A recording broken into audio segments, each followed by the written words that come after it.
سے پہلے نظر ڈالتے ہیں اب تک کی بلیٹن کی۔ گورنمنٹ ہائی سکول راہداری میں یوم والدین اور تقسیم انعامات کی پروقار تقریب کا انعقاد کیا گیا، جس میں district education officer secondary schools Khushab Malik Fazal Elahi فضل اور اسسٹنٹ ڈائریکٹر ظہیر آباد بھٹی نے بطور مہمانان خصوصی شرکت کی، جبکہ district physical education officer Khushab Abid Hussain Bhatti بھی زینت محفل تھے۔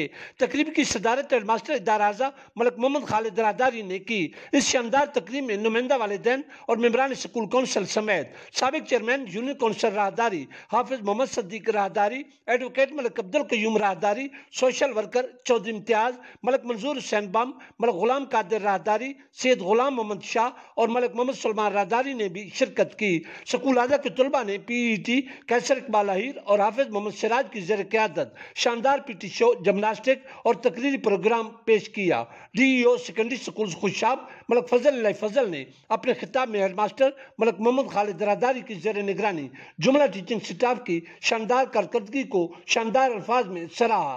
رئیس مدرسہ نے سپاس نامہ پیش کرتے ہوئے مہمانان خصوصی کا شکریہ ادا کیا اور ادارے کی کارکردگی پر روشنی ڈالی۔ اس موقع پر مہمانان گرامی نے سکول اعضا کے اساتذہ کرام میں حسن کارکردگی ایوارڈز اور طلباء میں انعامات بھی تقسیم کیے۔ قبل ازیں سکول میں آمد پر مہمانان خصوصی کا پرتپاک استقبال کیا گیا۔